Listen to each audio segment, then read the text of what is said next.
One of the oldest pictures of myself that I have is a picture of me in the basement of my parents' first home, sitting at the controls of my dad's O-scale layout.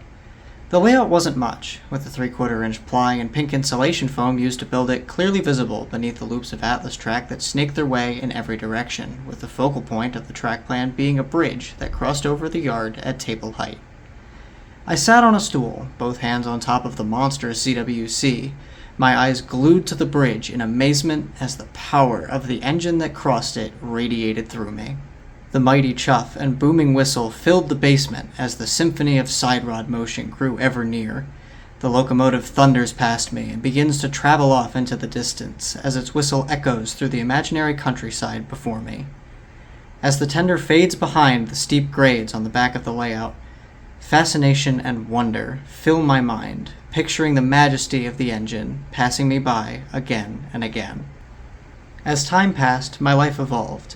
The maze of tracks before me disappeared as the plywood and foam world they were supported by split into pieces by the axe of change.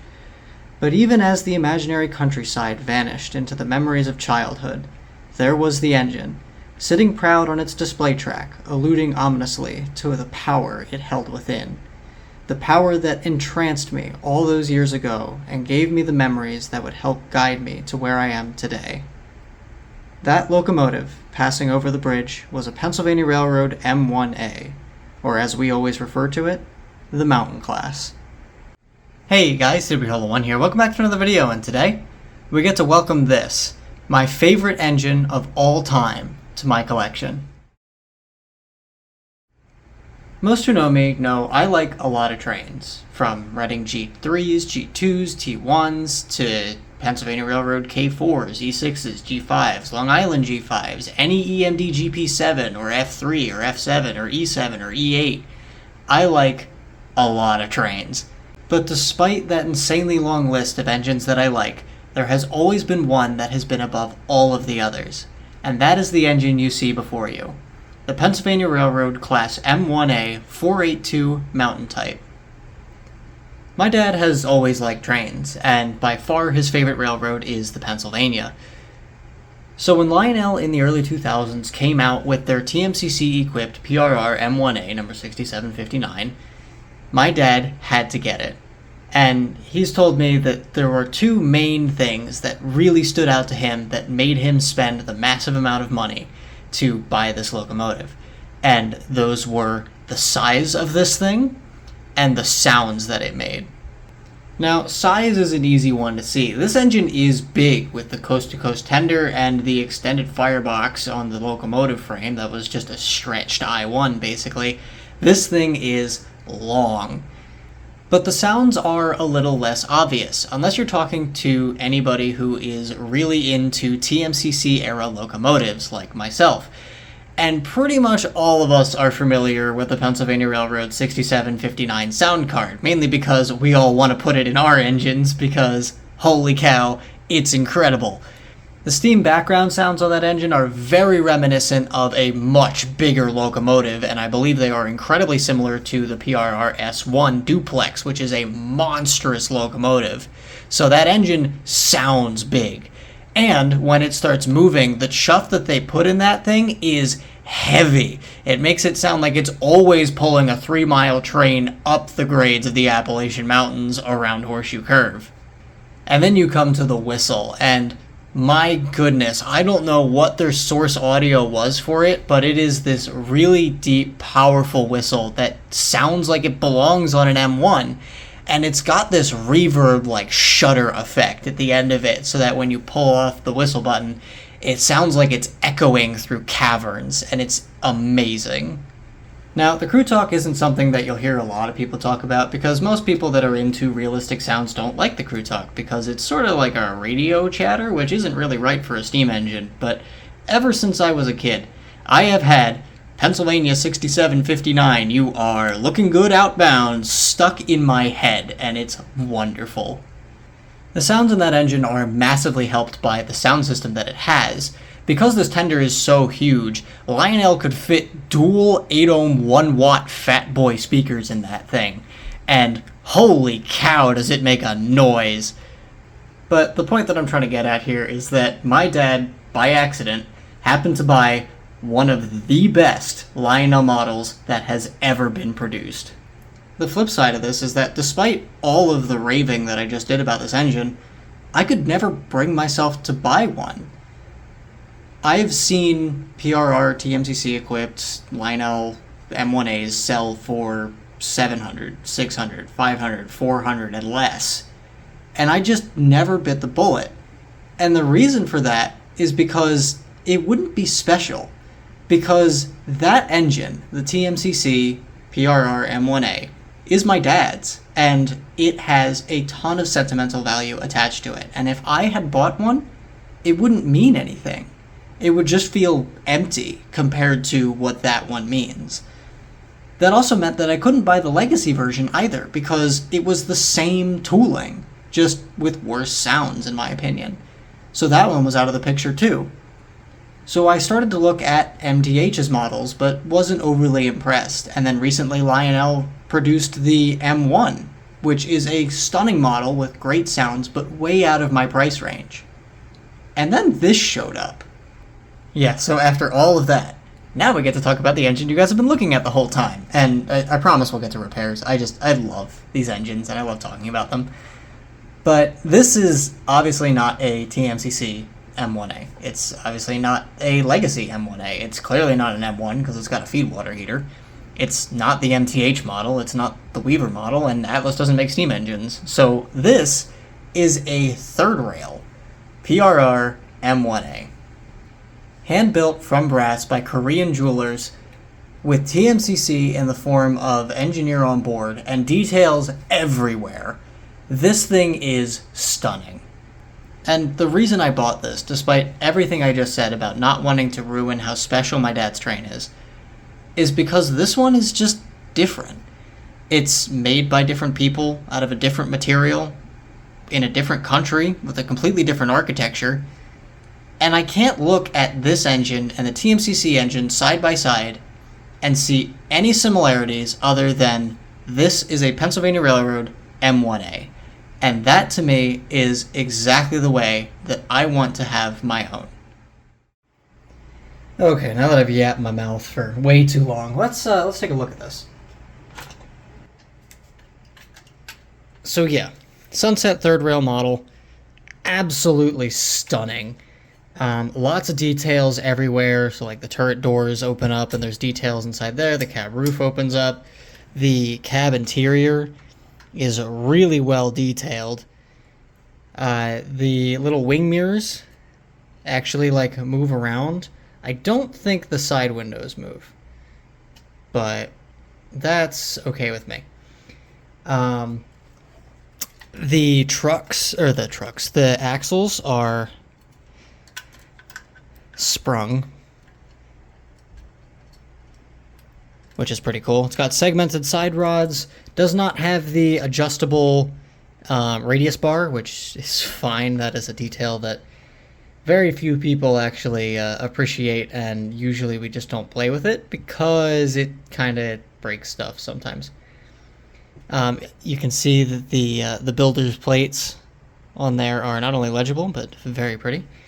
There's a bell cord, no whistle cord, which I'm not sure if it's supposed to have or not. I would assume it is, it's just missing, but I need to do a little bit more cross-referencing with some photos online of the originals. Now, the front is where the dream kind of ends. So, yeah, when I got this engine, I don't know if the seller is like just not familiar with toy trains or if he's not familiar with O-gauge or what it is, but he had, or she, they had listed this as running, no TMCC, no sound. So I got it for pretty cheap. This, or at least pretty cheap comparatively. This looked a lot better before it shipped, and I don't blame the seller at all for the damages that were done here. This is sort of on third rail. Their packaging is, I mean, it's probably fine from the factory, but I think they just need to do form-fit foam cutouts instead of just blocks. So this thing, when it was in transit, it got kicked and punted, and somebody was playing football with it. But, yeah, so the whole smoke box front was detached. So that's good to know that that comes off. As you can see, this handrail is bent. The suicide step up here, the running board is bent. The dummy coupler up front is bent. And I think that's it for the front. I need to verify the coupler cut bar, and I need to make sure that nothing else, anywhere else on the engine is heavily damaged. I also need to reset the light in the headlight so that it's actually centered, because that will bother me. But yeah, so that's the current state of the engine. By the way, the smoke switch is right above the injector. I think that's what that is anyway. And when I got it, the smoke was in the off position. And looking at the smoke unit, I don't think it's ever been smoked. Until now, because I will be running smoke on this thing because I like it. I will figure out how to weather it later. But it does have a puffing smoke unit. I have tested this, and the smoke unit does need, it needs a little help. It's a little noisy. I think the fan just needs to be serviced. The fan motor needs to be serviced. But yeah, this is, as you can see, it likes to pop a wheelie because that truck gets stuck on the running board. But yeah, this is absolutely stunning. So let's take a look at the tender. This thing is massive. It's not as heavy as you'd think. It's not light by any means, but it's like, I'm used to die-cast stuff that just weighs a ton. So this is, it seems light, but it's brass, so that makes sense. Right off the bat, the coal load is sort of iffy. I'm going back and forth on if I want to redo it. It looks good. It's just sort of pinholed, and I don't know why. I'm not sure if this has been redone or if it's just kind of been chipped away over time, but I may or may not redo that. On the tender deck here, you can see there's all sorts of really nice detailing for whatever these big disc, I don't know if these are resistors or something else, but it's part of the train phone antenna, which is this guy. If you don't know what the train phone is, basically on PRR engines, a lot of them had this big antenna if they didn't run under high tension lines, or overhead wire, because overhead wire had too much voltage and it interfered with it. So a lot of the time, that's why GG1s didn't have these, but these were usually seen on trains that didn't consistently run under overhead. Anyway, trains had a phone in the cab that was used to communicate between the either other trains, the back of the train at the caboose, or the towers along the way, and that was sort of a trademark thing that the Pennsy did. I'm not sure if other railroads had train phone. I think most of them just used train orders until radio became a thing. This is not a radio antenna. Do not get them confused. They are very different. If I call this a radio antenna, yell at me. But yeah, so that's what that is. The earlier tender, it's either the earlier tenders or like the Lines East tenders that don't have, or run under overhead wire, so they don't have the train phone, have a wooden doghouse on the back. The Lionel TMCC PRR M1a has a wooden doghouse, and it doesn't have the train phone. And also the water hatches are transverse, or the water hatch rather is transverse, because it's easier to fill than this configuration with the train phone. So because the train phone's here, you put them on the side. While we're up here, let's just show you this. You open up the hatches on the engineer's side, you get cruise on off, run program, you get your volume potentiometer. All of these hatches are individual, which is really nice. On the other side, you get this screen, which I'm assuming is supposed to be like a rock catcher for when they were filling the tender with water. On the prototype, it'd be on both sides, but O-scale. Yeah, so this also has the fin. I think this is a steel doghouse. All of the detailing on the back is gorgeous. I love the conduit and the junction box. Like, it's so pretty. And of course, because it's all brass, there's all gaps everywhere where they're supposed to be, and it's wonderful. You can see we got some steam lines under here and some signal lines. I think that's what they are. I'm not 100% sure. I want to say this is a steam line, but this, per the little badge on the back, is a 210F 75 series tender, which means that this is the freight version. The 210P 75 was the passenger version that I believe would have the steam lines for heating the passenger cars. Now, the doghouse was heated with steam, so maybe the tender had a steam line just to heat the doghouse. Not sure. And then I believe on this side, these are the signal lines that I am going to need to repair because they're very delicate. But yeah, the detailing is gorgeous everywhere. It does have the correct number on the back of my tender, 6716. So, yeah.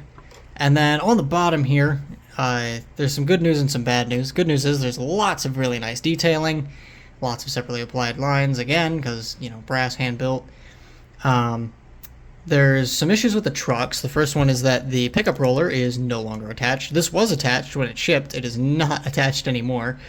Thanks, UPS. Or USPS. But the other thing is back here. So I thought this was like some sort of articulation that they did to model the actual things, but it's a little extreme. These are sprung trucks, but that's wrong. And the more I look at it, what looks like happened is the truck frame actually split, which I didn't know could happen. I thought these were all one piece, but I guess not. So I'm going to need to repair that and repair this and repair the signal lines. And maybe do the coal load. I'm going to try very hard to not take the shell off of this thing because on third rail model... Oh, yeah, and, sorry. These brake shoes came off of one of these axles. I don't know which one, so I need to put those back on. But yeah, the tender shell on these models is the TMCC antenna. And the way they did that was that they isolated the tender shell electrically from the frames. Because if you ground out your antenna, you lose all your signal and the engine won't run. So they completely electrically isolated the tender shell, which works great because you get really good TMCC signal. However, the second you have to service this thing, it becomes a problem because the odds of you getting all of the grommets back in and all of the insulating paper back in just right so that the antenna doesn't ground itself out is next to none. I have had success with it with some Weaver engines that have a similar configuration in the past. However, those tenders were a lot smaller, bigger tender, more things to go wrong. I'm going to try to not take this shell off. I don't know. My guess for the coal load is that somebody's been in here before and moved the antenna up under the coal load, which is why the coal load looks like this. But I don't want to take that chance, so I'm just going to try to leave that on as much as possible. I'm just now realizing, too. I mentioned that the speakers on the Lionel version have dual 1-watt 8-ohm fat boys. This has a really, really fat speaker. I want to say it's like a 2-watt thing. It's massive. It's one speaker that's like this big. So it has the potential to make really good sounds. However, the generic sounds that are in this are, you know, they're the OEM. Lionel gave these to everybody so they have a lower bit rate or whatever, and they just don't sound as good. So I am looking at getting a new sound card for this. It won't be the 6759 sound card for two reasons. One, the entire story I told you earlier, and two, you can't find those anywhere. So I've got an idea for this. If I do go that route, I will show you guys what I get. But I'm going to start on the locomotive because this is just basically bending stuff back into place, and that should be way easier than this. So once this is done, I'll start on the heavy repairs on the tender, which clearly took one heck of a beating in transit. So I got the boiler front off. I'm just working on bending this back into place. It is a little bit worse than I thought. Both the stanchions are broken off on the top and the right side here. So I'm going to have to reattach those. But I think I've got it back in a semicircular shape. I am going to need to touch this up. I think I have some like Badger Brunswick green, which isn't terrible, but I'm not sure if the handrails were just black or not. So I don't know. I may do this in black, and if it looks totally wrong, I'll go back over it with Brunswick. But I need to repaint it anyway because the paint is chipping off, and not just because I'm using unprotected needle nose pliers, but because that's how it was when I got it. Being really careful not to damage the keystone at all because I don't even know how I would begin to go about fixing that if I needed to. But I think that shape is relatively good, so I'm going to do my typical X-Acto knife, score some stuff, and super glue because soldering is a pain in the neck when you don't have a resistive soldering iron on small little details like this. and I'm just not good enough for that right now. So super glue is the way to go. I'm pretty good with that. You can use whatever method works best for you. But yeah, I'm gonna do that. Let that start drying, and then I'll start going after that thing. This engine's really hard to grab without breaking stuff. Nice thing about brass is that because it's so malleable, you can just kind of like bend stuff back into place. If you have the ability to put heat on these things first, I highly recommend you do that. What happens when you bend stuff like this is you do what's called work hardening, which basically means that the material properties of this are changing as you're moving it around, and it gets really brittle. And that is why when you work something back and forth, it starts to snap, basically, or at least with metal. That's the way that works. So you got to be careful when you're doing stuff like this, especially with small details. If you're worried about something breaking, apply some heat, and that should help with the work hardening situation and prevent it from, or not, maybe not prevent it, but it should reduce the risk of that part snapping. So let's try. Running board's good now. Good with that. Let's try and fix this coupler. I've got no idea how I'm going to do this. So it looks like there's two ways you can go about doing that also. Okay. You can do what I did the hard way, and you just grab it with your pliers and then bend it down. The draft, what is this, a draft gearbox? I don't remember what those are called. The coupler box is, the top end is kind of smashed up a little bit from how hard this thing impacted whatever it hit. So that's a little unfortunate, but whatever, it's good enough. But on top of that coupler box is a little Phillips head screw. So you can unscrew that and you can pop the coupler out. You do need to remove this little brass wire that holds the coupler to the coupler cut bar.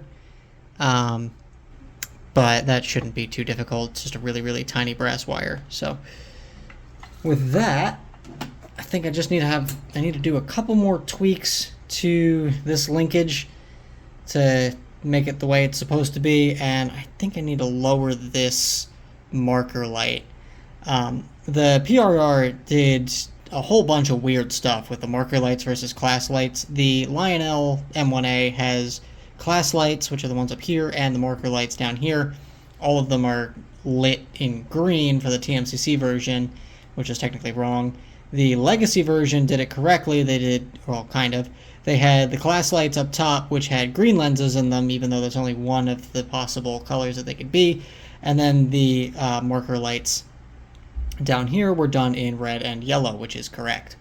So yeah, that's the difference between these two. These are for indicating when the train is going in reverse, and this is the end of the train, and the class lights are for classification, either off for regular train, white for an extra, or green for the first or nth segment in a train that isn't the last, and the last one runs clears. So yeah, that's markers and class lights. But I think I need to bend that pilot post down a little bit. So yeah, let me touch this up, and then I think that's that for the engine, honestly. Update. The knuckle on the front opens. How wild is that? I can't really show you guys very well. That's open. That's closed. Really cool. Another interesting thing about third rails, you can see that inside of these marker light housings are the same little 2mm LEDs that Lionel uses and everything. The difference between these and all the Lionel markers that I've seen are these have lenses in them. There's clear plastic lenses in these marker light housings, which usually the Lionel ones I think just are either empty or they have the colored lens in there. I have never seen clear ones. So that's pretty cool. Now this I may just have to kind of sit here and just grind this, get it into a good state. I'll show you guys what it looks like when it's done. But this is gonna need some. This is gonna need a little bit of work. Again, I prefer the super glue method. I know it's not as strong and it's not correct, but it seems to work well. Clearly somebody has either tried to, or that's the original solder. That I may actually solder, because I do have the flux to do something that's big like that. But the small details, I'm afraid of melting those. So, yeah. It also looks like whatever this is about to come off. It looks like another one of those brake shoe pieces. And I need to figure out where this goes. Oh, I see. It goes up here. Just, you know, the correct way around. It sits in there. So I'll have to put that back. Okay. Cool. Plan. I think I've successfully done a solder. It's still warm. Looks a little floppy. It's actually not too bad. It's just the cross brace that's flopping around. It's not perfectly straight, but yeah, it's close enough. I'm sure it'll be fine. I'll find out when I go to run it on our club layout, and we'll see if it hooks on every single switch on the layout. But you know, if it does, we'll just come back here and patch it up. But anyway, yeah, if you're wondering how the trucks come apart, take the bottom screw off. It's just this spring and this screw. There's a washer on top of this plate which comes off. The grounding bars are just held on with these little screws that go into these holes, and those are what hold the drawbar to the truck. So pretty simple setup, honestly, and very easy to work on, which is nice.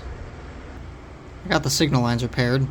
The stanchion's still a little floppy, but the lines are in, and that's kind of what matters. I had bent these up and sort of around and in to go straight into where they used to be, and that made it a little bit easier to apply the super glue because I did not solder those because I'm not good enough for that.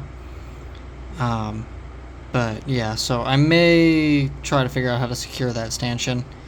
But the truck frame is over here drying. I also glued that because I'm not good enough with solder to get into all of those little tiny cracks and without like completely destroying the truck. So I'm letting that dry, and then once that's secured a little bit more, I will go ahead and put the brake assembly back on the rear of that truck, and that's really it.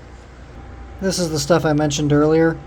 This Badger model, Brunswick green, and I mean, it's not awful. It's certainly not the whatever color third rail I used. Also, it doesn't really react well with flux. Go figure. But yeah, so this may be out. I may just be going black, but oh well, at least I tried, right?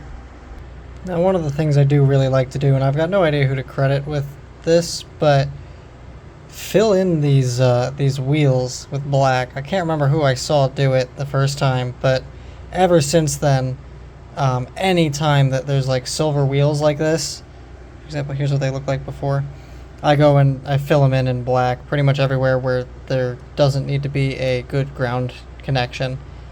It just makes the trucks look a lot more realistic, and I should be using a flat to do this. I'm just using the gloss because it's what I have in front of me. I'm probably going to get the flat, and I'll do a top coat on this to flatten these out. But yeah, definitely changes the appearance. The big one that everyone has is the axles on the drivers. These are pretty much always silver in whatever model you get. The brass engines are known for the silver pilot trucks, trailing trucks, and axles. But the die-cast, or the traditional manufacturer like Lionel, MTH, these are usually just black from the factory, which is really nice. They're either anodized or that's just the color that they are. But if you have silver and it looks weird, painted black. Makes it look like the real thing. Tender trucks are done. And I also got the handrail, or the grab iron, or whatever you want to call it, on the smoke box in a flat black. So now time to go to the engine, and this one I have to be really careful because this is definitely not black. The trucks, you can kind of get away with it because the trucks are definitely black. That is not. So black is going to look very different from the Brunswick, or the DGLE, dark green locomotive enamel, or whatever. Yeah, so I'm going to have to be really careful with this, but it should look really good when it's done. I want to do a little bit of an experiment here. I want to see if I paint the sides of this pickup roller black, how much better it hides under the shell. Because right now it kind of sticks out like a sore thumb, since, you know, the way that it's mounted and it's this bright shiny thing. So if I make it black, theoretically it'll blend in. Yeah, I definitely think that helped. Smoke box door is back on and the headlight's in place. So I'm going to lubricate everything, just basically put oil on every single axle. And we're going to set it up on the test stand, and I think I need to do a little bit of programming on this thing. Now, as I had mentioned, when I bought this engine, the listing had said that it had no TMCC and no sound. So I was like very positive that I was getting just a completely gutted engine. I was expecting a motor, the driveline, and maybe the remnants of the speaker, like, and the remnants of the sound system and the tender. That was what I was expecting. That is not what I got.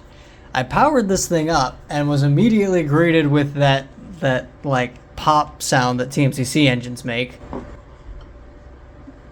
and knew right away that that listing was wrong.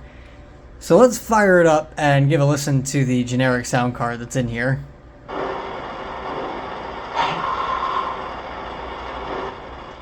It is very loud, so I will turn it down.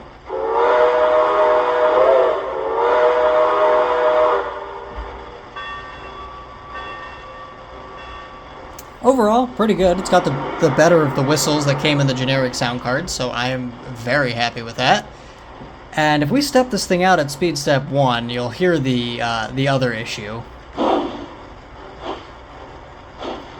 Right now it's configured for 2 chuffs per revolution, which I know is not the factory setting.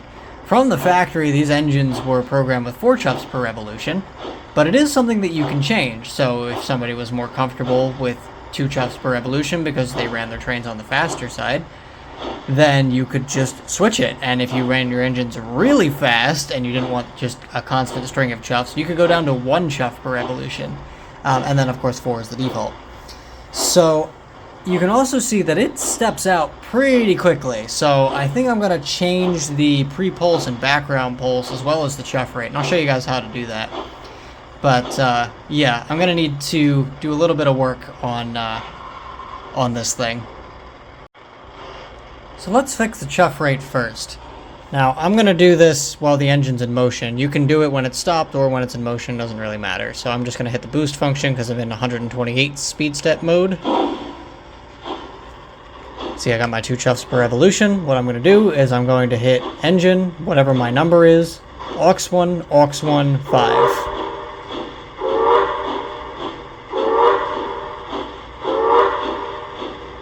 I got 4 whistle blasts. And you can see that my chuff rate is now in 4 chuffs per revolution. If I punch in that sequence again, engine, ID, aux1, aux1, 5, it goes back down to 1 chuff. Repeat the sequence again. At 2 chuffs, and one last time to get it where we want it.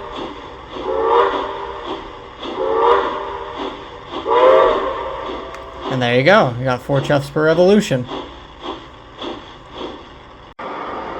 Now, I had mentioned that this engine was in 128 speed step mode, but I didn't tell you guys how to do that. So let me show you guys how to set the different speed step modes, starting with 32 speed step mode, which is how a traditional Lionel TMCC aero locomotive would operate.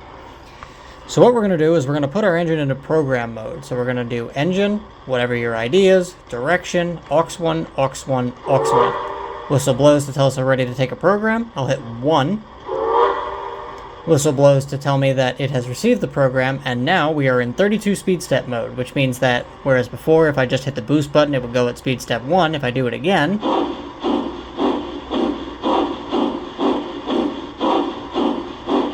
it's not supposed to keep going, but apparently it has a couple quirks. But you can see that it's behaving more like a traditional TMCC style engine. So that's 32 steps, speed step mode. Now let's put it back into 128 speed step mode. So let's do engine 1.6. Same sequence, engine, ID, direction, aux1, aux1, aux1, and then we're gonna hit 2 this time. Close the whistle, receive the program. Now, if I try to step this out, still steps out pretty smartly, but it's now in 128, so it's got more speed steps when you turn the wheel, so the speed is a little bit more refined between your various points in 32 step mode, and also if I hit the boost key, it increases your speed step by 1, and I can continue to press it. And it is increasing slightly, it's just very fine. And if I hit the brake button, it slows it down 1 speed step at a time. So, pretty straightforward. And the last mode is cruise off. So I'll do engine, ID, direction, aux1, aux1, aux1, and hit 3. Save the program, and now, if I try to step this out at speed step 1, you can see it behaves very differently.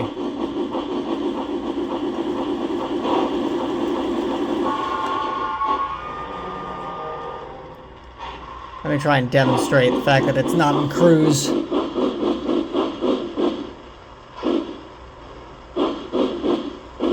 Yeah, it's not fighting me at all. So cruise is off. So let's put it back into 128. Engine 1.6, direction, aux1, aux1, aux1, 2.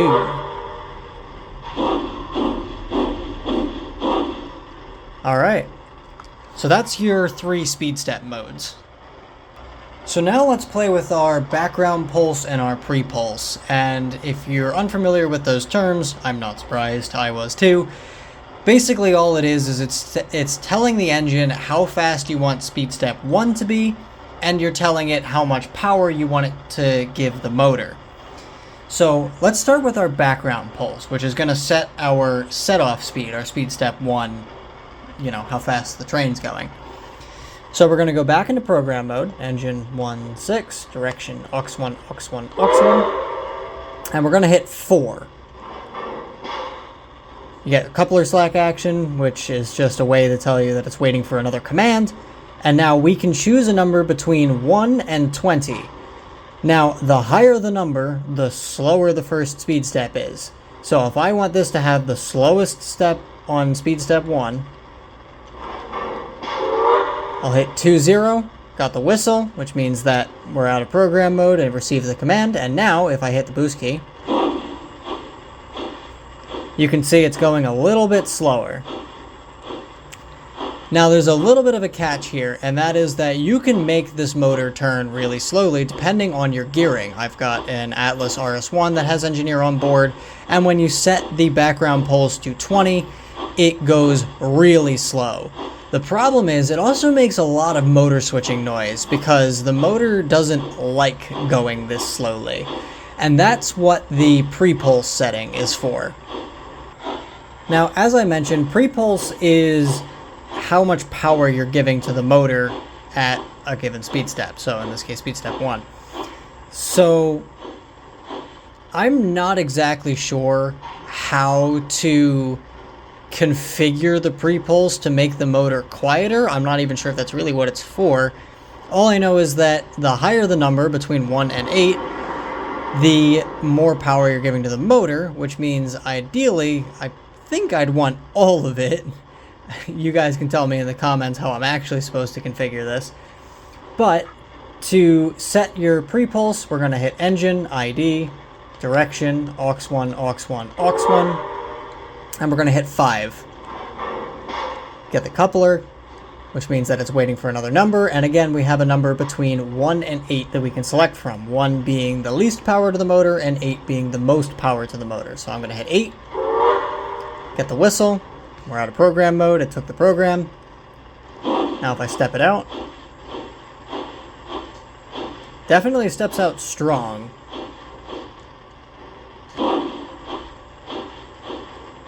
But the motor does sound a little quieter. But that is as slow as you can get the first speed step on these particular engines. It's not great, but for electronics from 2004, I think it's totally acceptable. And the fact that all of this still works, I haven't touched any of this, is incredible.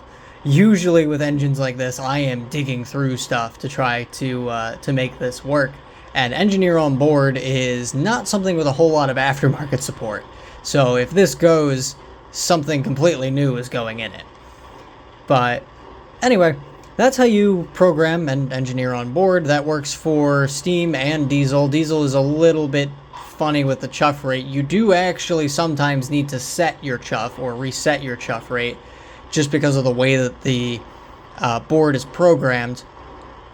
But it does something with the way that the RPM, I believe, is selected based on like your loading and whatnot. I'm not entirely sure, but I don't have. Well, I guess I do have a diesel with Engineer on Board. It just doesn't have a sound card right now because it went kaboom. But anyway, yeah, that's how you program Engineer on Board. So there you have it, the newest addition to my fleet, prepped and ready to go for some running. I will be weathering this at some point in the future. I want to practice a little bit more. I have a Redding Camelback that has a custom tender that I made and weathered mid-late last year, I think. But I do want to practice on one more engine at least before I touch my favorite engine of all time with an airbrush. And I do have a candidate for that. I have a Chesapeake & Ohio T1, 210-4 Texas, that I have because the PRR had leased/borrowed one during the war, during World War II, to try and find a new engine. And the C&O T1 eventually became the J1, but the reason they had to do that, not just make a new engine, is because the Wartime Production Board was like, no, you can't make a new engine because you're the Pensy and you'll probably just make a duplex or something. And then the war ended and the PRR just immediately made a duplex, so they were probably correct. But yeah, they had a Norfolk and Western Y3 and a C&O T1, and they tested out both, and they ended up kind of liking both. So I think they got 3 of the Y3s and classed them HH2s, and they got a bunch of the C&O T1s in the form of the J1 Texas. So yeah, the engine that I have is supposed to be the one that the PRR was testing, and because it's the Pensy and how they treated their own engines, imagine how they treated an engine that wasn't theirs, and also they didn't need to keep it forever. So as far as I know, they just beat the crap out of that thing and never cleaned it. So that engine will lend itself really well to some weathering, and I look forward to doing that, getting a little bit more practice, and then I will go after this engine. And as I've done many times before, I do like weathering, so I like a good in-service look. I do like clean trains, but I don't want them to look like they just rolled off the assembly line or out of the factory or whatever. Like, they're not brand new. They are used. They're just relatively clean. So that's kind of the look I go for with my weathering. Again, I'll practice with a T1 before I touch this engine, but I will make a video of that when the time comes. But for right now, this is how this engine's going to sit. Kind of weird that I didn't have to touch any of the electronics, especially for an engine that was listed as not having electronics. Not only does it have the electronics, but they're 20 years old, and they work great, which is honestly kind of mind-boggling. Usually with this kind of engine, I'm like tearing into this thing for days trying to make this thing work. But this one just needed some cosmetic touch-ups until tomorrow when I go to run it on the club layout, and it inevitably blows up because that's my luck. But if that happens, I'll be sure to record it. Otherwise, you guys can enjoy these nice running shots of this engine in action. with my freight cars.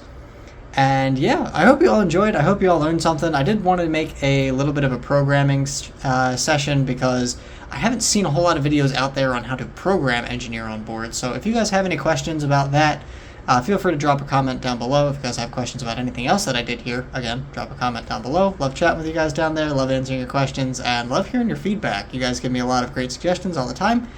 And yeah, look forward to chatting with you down there. Anyway, hope you all enjoyed. Hope you all learned something. I am CW Hollow 1, and have a good day, or maybe good night in your case. See ya.